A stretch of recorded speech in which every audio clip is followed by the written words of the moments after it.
നമസ്കാരം. സോഡിയാക് മീഡിയയിലേക്ക് എല്ലാ പ്രേക്ഷകർക്കും സ്വാഗതം. 2024 ജൂൺ മാസത്തെ കാർത്തിക നക്ഷത്രക്കാരുടെ നക്ഷത്രഫലം ഒന്ന് പരിശോധിച്ച് നോക്കാം. കാർത്തിക നക്ഷത്രക്കാരെ സംബന്ധിച്ചിടത്തോളം കാർത്തിക നക്ഷത്രത്തിൻ്റെ ആദ്യത്തെ 15 നാഴിക വരുന്നത് മേടക്കൂറിലും ശേഷം 45 നാഴിക വരുന്നത് ഇടവക്കൂറിലാണ്.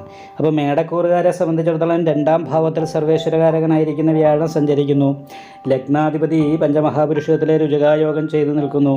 അതേപോലെ തന്നെ സർവാഭീഷ്ട സ്ഥാനത്താണ് ശനി നിൽക്കുന്നത്. ലഗ്നത്തിൻ്റെ സഹായസ്ഥാനത്ത് സ്വക്ഷേത്ര ബലവാനായി നിപുണായോഗം ചെയ്തിട്ട് ശുക്രനോട് ചേർന്ന് ബുധൻ നിൽക്കുന്നു. അതുമാത്രമല്ല 12-ാം തീയതി വരെ ശുക്രൻ നിൽക്കുന്നത് സ്വക്ഷേത്രത്തിലാണ് വ്യാഴത്തോട് യോഗം ചെയ്തിട്ട്. അപ്പോൾ അതുകൊണ്ടൊക്കെ തന്നെ കാർത്തിക നക്ഷത്രത്തിൻ്റെ ആദ്യത്തെ 15 നാഴികയിൽ ജനിച്ചവരെ സംബന്ധിച്ച് സാമ്പത്തികമായിരിക്കുന്ന നല്ല അഭിവൃദ്ധി ഉണ്ടാകാനും കർമ്മ ഗുണമുണ്ടാകാനും തൊഴിൽ ഇല്ലാത്തവർക്ക് നല്ല തൊഴിൽ കിട്ടാനും തൊഴിലിൽ സ്ഥാനക്കയറ്റം കിട്ടാനും ശമ്പള വർധനവിനൊക്കെ യോഗമുള്ളൊരു മാസമാണ്. ഭവന സംബന്ധമായ സുഖം അനുഭവിക്കാനും ദാമ്പത്യ സുഖം അനുഭവിക്കാനും യോഗമുള്ള മാസമാണ്. തൊഴിലിൽ നല്ല ഉയർച്ചയുണ്ടാകും. അതേപോലെ തന്നെ മറ്റുള്ളവർ ബഹുമാനിക്കുന്ന പൊസിഷനിലേക്ക് എത്തിച്ചേരാനായിട്ട് സാധിക്കും. സുഹൃത്തുക്കളുമായിട്ടൊക്കെ ബന്ധപ്പെട്ട് നല്ല രീതിയിൽ സമയം ചെലവഴിക്കാനും മാനസികമായ എൻ്റർടൈൻമെൻറ്റിനൊക്കെ യോഗം ഉള്ള ഒരു മാസമാണ്.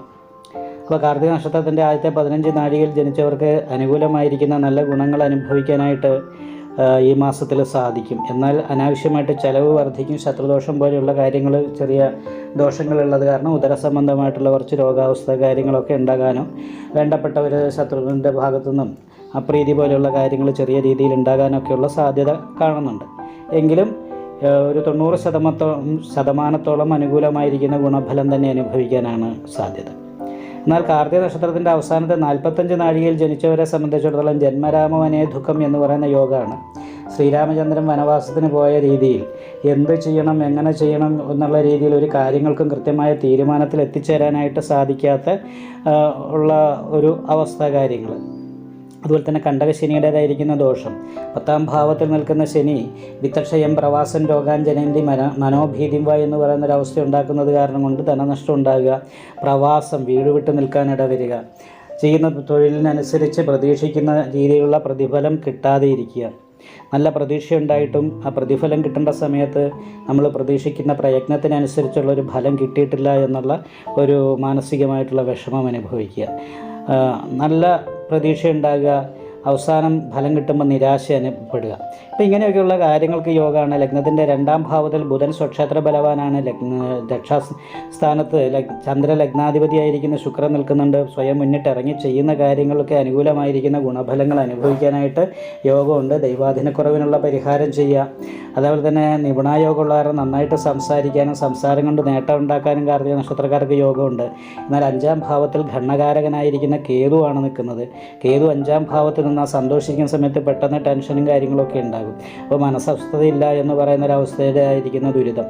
അതുപോലെ തന്നെ ലാഭസ്ഥാനത്ത് അമൃതവശകണ്ഠകാരകനായിരിക്കുന്ന രാഹു ചെയ്യുന്ന കാര്യങ്ങൾക്ക് ലാഭത്തെയും ഗുണത്തെയും കുറയ്ക്കുമെന്ന് പറയുന്നൊരു ദോഷം. അപ്പോൾ ഇങ്ങനെയുള്ള കുറച്ച് പ്രതിസന്ധികളൊക്കെ ഉള്ള ഒരു അവസ്ഥയാണ് കാർത്തിക നക്ഷത്രത്തിൻ്റെ അവസാനത്തെ 45 നാഴികയിൽ ജനിച്ചവർക്ക്. അനാവശ്യമായിട്ടുള്ള ചെലവ് നിയന്ത്രിക്കാനായിട്ട് ശ്രദ്ധിക്കണം. ദാമ്പത്യ പ്രതിസന്ധികൾ ഉണ്ടാകാതിരിക്കാനായിട്ട് ശ്രദ്ധിക്കണം. തൊഴിലുണ്ടാകും, പക്ഷേ തൊഴിലിൽ പ്രതീക്ഷിക്കുന്ന രീതിയിലുള്ള വരുമാനം വർധനവിന് സാധ്യത കുറവാണ്. അപ്പോൾ അത് കാരണം കൊണ്ട് തന്നെ അയ്യപ്പ ക്ഷേത്രത്തിൽ നീരാഞ്ജനം വഴിപാട് ചെയ്യുക. ദൈവാധീനക്കുറവിന് പരിഹാരമായിക്കൊണ്ട് വിഷ്ണു ക്ഷേത്രത്തിൽ നെയ്വിളക്ക്, ഭാഗ്യസൂക്ത, പുഷ്പാഞ്ജലി മുതലായിട്ടുള്ള പരിഹാരങ്ങളൊക്കെ ചെയ്ത് നന്നായിട്ട് പ്രാർത്ഥിക്കുക. നാഗദോഷ പരിഹാരമായിട്ട് നാഗപൂജ ചെയ്യുക. സുബ്രഹ്മണ്യസ്വാമി ക്ഷേത്രത്തിൽ അഭിഷേകം, അതുപോലെ തന്നെ നാരങ്ങാമാല ചാർത്തുക, നെയ്വിളക്ക് മുതലായിട്ടുള്ള പരിഹാരങ്ങൾ ചെയ്ത് നന്നായിട്ട് പ്രാർത്ഥിക്കുക. അപ്പോൾ ഇങ്ങനെയുള്ള പ്രാർത്ഥന, വഴിപാട് മുതലായിട്ടുള്ള കാര്യങ്ങളും ഏകാഗ്രമായിട്ട് ചെയ്യുകയും ക്ഷേത്ര ദർശനം നടത്തുകയൊക്കെ ചെയ്ത് കഴിഞ്ഞാൽ വലിയൊരു ദോഷമില്ലാതെ കണ്ട് അനുകൂലമായിരിക്കുന്ന ഗുണഫലങ്ങൾ അനുഭവിക്കാനായിട്ട് സാധിക്കും. ആത്മവിശ്വാസക്കുറവ് ഉണ്ടാകാതിരിക്കാനും എന്ത് കാര്യങ്ങളും നാളത്തേക്ക് അഭിവൃദ്ധിയിലേക്ക് എത്തുന്നുള്ള ആത്മവിശ്വാസത്തോടു കൂടി മുന്നോട്ട് പോയാൽ അനുകൂലമായ ഗുണം അനുഭവിക്കാൻ.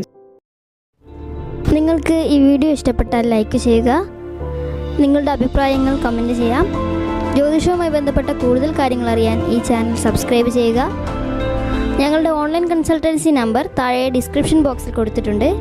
ആവശ്യമുള്ളവർക്ക് കോൺടാക്റ്റ് ചെയ്യാവുന്നതാണ്.